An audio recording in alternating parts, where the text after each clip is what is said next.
మన ప్రభువును ప్రియరక్షకుడునైన యేసుక్రీస్తు శక్తిగల నామంలో మీ అందరికీ శుభములు.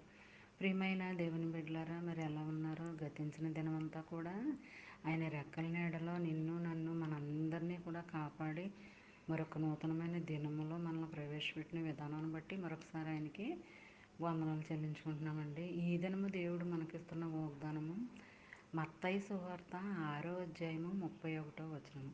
కాబట్టి ఏమి తిందుమో, ఏమి త్రాగుదుమో, ఏమి ధరించుకుందుమో అని చింతింపకుడి.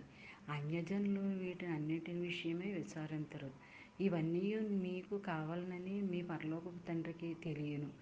ప్రియమైన దేవుని బిడ్డలారా, మరి అన్యుల వలె కాకుండా మనము దేవుని బిడ్డల వలె ఆలోచించాలండి. ఫస్ట్ ఏంటంటే ఈ దినం ఎలా గడుస్తుంది, ఏం చేయాలి, నేను ఏ పనికి వెళ్ళాలి, ఎక్కడికి వెళ్ళాలి, ఇలాగా అన్యుల వల్ల నువ్వు ఆలోచించకుండా మరి దేవుని సన్నిధిలో నీకేమైనా ఇబ్బంది ఉంటే, కుటుంబం గడవలేని పరిస్థితుల్లో ఉన్నావా, ఆర్థిక స్థితిలో ఉన్నావా, అప్పుల బాధలతో ఉన్నావా, ఏ స్థితిలో ఉన్నా, ఎంతటి భయంకరమైన ప్రమాదంలో ఉన్నా, మరి తిండి లేని స్థితిలో ఉన్నా, మరి అన్నిటి నుంచి మరి నిన్ను కాపాడతానని నీ పరలోకపు తండ్రి నీకు తోడుగా ఉన్నాను అని మాట ఇస్తున్నాడండి ఈ వాగ్దానంలో.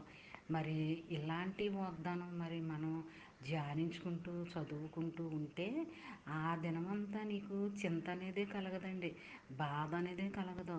ఏ విషయంలో కూడా నిన్ను బాధ పెట్టడు. నిన్ను నమ్మిన వాడు ఎన్నడూ కూడా నీ చెయ్యి విడిచిపెట్టడు అనమాట.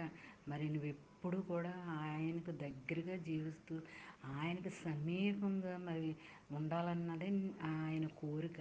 మరి అలా బ్రతకాలని కోరుకోవడం అంతా కూడా మన ఆలోచన తలంపుల మీద ఉంటుంది. ఎప్పుడు కూడా చెడు అనేది మన తలంపులకి కలగకూడదండి.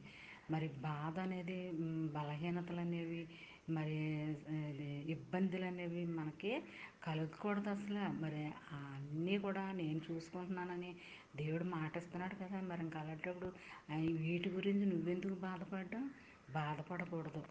ఎప్పుడు కూడా మరి నీ హృదయాన్ని సంతోషంగా ఉంచుకోవాలి. మరి ఏ విషయంలోనూ కూడా నువ్వు విచారించకూడదు అసలు. దేవుడే మాట్లాడుతున్నాడు కదా. మొదటి జామున లేచి వాగ్దానం ద్వారా నీతో మాట్లాడుతున్నాడంటే అది ఎంత గొప్ప సంగతి. మరి అలాంటి వాగ్దానము, ఆదరణకరమైన వాగ్దానము మరి ధ్యానించుకుంటూ ఉంటూ మరి దినమంతా గడపాలని కోరుకుంటూ, అవును, గాడ్ బ్లెస్ యూ.